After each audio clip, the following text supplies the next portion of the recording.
Welcome to Math Made Easy with Miss Fong. In this video, I'll be sharing with you series through examples. The examples are normal summation, summing from 1 to n. Example 2, summing from a lower limit that's not 1. In this example is 5 to an upper limit that's not n. In this example is 2n. And the third example is summing from 1 to infinity. Before we start, let's look at some of the notes you need for the examples. If we are summing two series, we can split them apart and sum them out individually before combining them. If there's a constant multiplied to the series, you can take out the constant and sum the series first. If we are summing a series that's not from 1, this is what you can do. Draw your number line, write down your m, the lower limit, and your n, the upper limit. Write 1 and m minus 1 here. Now the question asks for summing from m to n. We can take the sum from 1 to n and take away the sum from 1 to m minus 1. That is, when we sum from m to n, we can take the sum from 1 to n and take away the sum from 1 to m minus 1. The reason we want to start from 1 is that there are some formulas we can use that require us to start from lower limit of 1. We are summing up a constant. We'll just take the number of terms and multiply it to the constant. The number of terms in this case is n minus 1 plus 1. So there is n terms here. So it's n times k. If we are summing from m to n, the number of terms will be n, the upper limit, minus the lower limit m plus 1. This is the number of terms here, multiplied to k. If we are summing from 1 to infinity, we have to take the finite summation, which is 1 to n, and we take n to infinity. This is the sum of a GP, geometric progression. If you're not familiar with geometric progression, please take a look at my video on geometric progression. This is the formula for geometric progression, where R is the common ratio, A is the first term. And recall that if R, the common ratio, the modulus of it is less than 1, then S infinity exists, and S infinity will be A over 1 minus R. Now we take a look at 3 formulas you need to memorize, as they are not in your MF15, your formula sheet, and they are summation of R from 1 to n. You have n plus 1 over 2. This is actually an arithmetic progression, AP. Next, summing of R squared from 1 to n. You get n plus 1, 2n plus 1 over 6. And the third one is summing R cubed from 1 to n. You will have n squared, n plus 1 squared over 4. This is easy to remember if you remember the first one, as is the square of the first one. Now on to example 1. We have summation of 1 to n. This series 6r squared plus 2r minus 1. Now remember, we can split them up into 6. R equals 1 to n, r squared, plus 2, sum of r equals 1 to n, r, minus sum of r equals to 1 to n of 1s. Now remember your formula. Summation of r squared will be n plus 1, 2n plus 1 over 6, plus 2. Now summation of r will be n plus 1 over 2, and number of terms here is n, so n times 1. The 6 can be cancelled off, 2 can be cancelled off, which leaves us nicely with this part here. Now, I can factorize out my n first, so it makes life easier. I'm left with n plus 1, 2n plus 1, plus n plus 1, minus 1. Next, instead of expanding, I can factorize out my n plus 1 first to make my life easier again. I'll have 2n plus 1 plus 1 minus 1.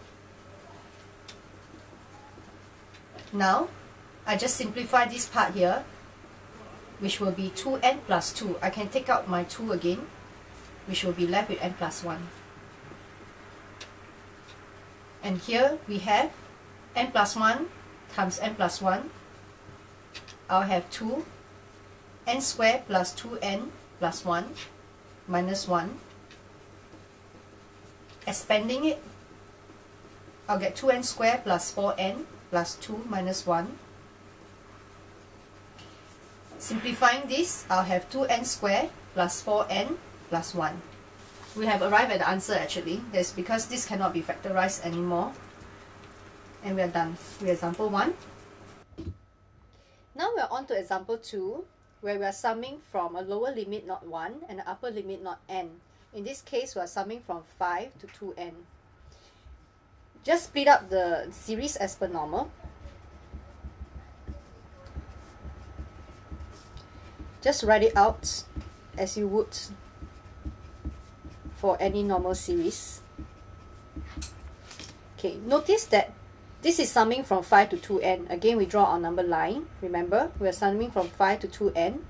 Write our 1 here and 4 here. Summing from 5 to 2n, we need to take 1 to 2n minus off 1 to 4n. So this is what we do. We take 1 to 2n r cubed minus 1 to 4 r cubed. And in this case, this is a GP, 2 to the power of 5 plus 2 to the power of 6 plus 2 to the power of 7 all the way to 2 to the power of 2n. Notice that there are 2n minus 5 plus 1 terms, and that is 2n minus 4 terms. Okay, so there are 2n minus 4 terms here, so there will be 2n minus 4 times 10 to our constant 10 here. For here, summing of r cubed 1 to 2n, I hope you remember the formula for summing 1 to n for r cubed. It will be n squared, n plus 1 squared over 4. Now, this is n, but here is 2n. So for every n you see, you replace with 2n. Here we go, 2n squared, 2n plus 1 squared over 4 minus, here is 4. Every n you see, you will replace with 4. So 4 squared, 4 plus 1 squared over 4. Minus our GP now. Our A is 2 to the power of 5. Our R is 2. Remember our sum of GP, Sn will be A, Rn minus 1 over R minus 1. Now in this case, our n is, number of terms is 2n minus 4 here actually. So our A is 2 to the power of 5. R to the power of the number of terms is 2n minus 4 minus 1 over R minus 1. Now our R is 2, so I'll just replace the R with 2. 2 minus 1. Minus, here is our 2n minus 4 times 10, so I'll have 20n plus 40. Now, bring in and expand. This is what we have. We have 2n square, 2n plus 1 square, minus 4 square will be 16 times 5 square. Our 4 will be cancelled out. And for here, we will have 2 to the power of 5 times plus 2 to the power of 2n minus 4. This is indices, right? Minus 2 to the power of 5 minus 20n plus 40. If you expand out, this is what you will see. 4n squared, 4n squared plus 4n plus 1 minus 400. Now if we were to simplify this, it will be minus 2 to the power of 2n plus 1 minus 32 minus 20n plus 40. And the final answer is 16n to the power of 4 plus 16n cubed plus 4n squared plus 20n minus 408 minus 2 to the power of 2n plus 1.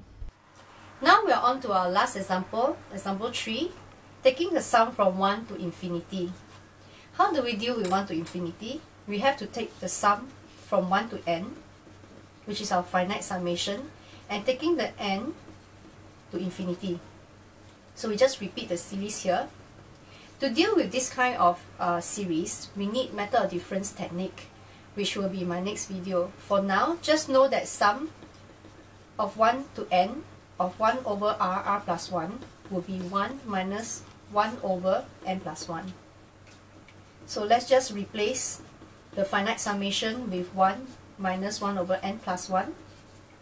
Now as n tends to infinity, 1 over n plus 1 will become very small. So as n tends to infinity, 1 over n plus 1 will tend to 0. So the whole result will just be left with 1. So when we take limit of n to infinity, we're left with 1, and that will be the answer.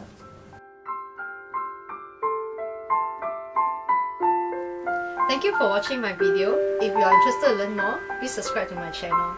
Till next time.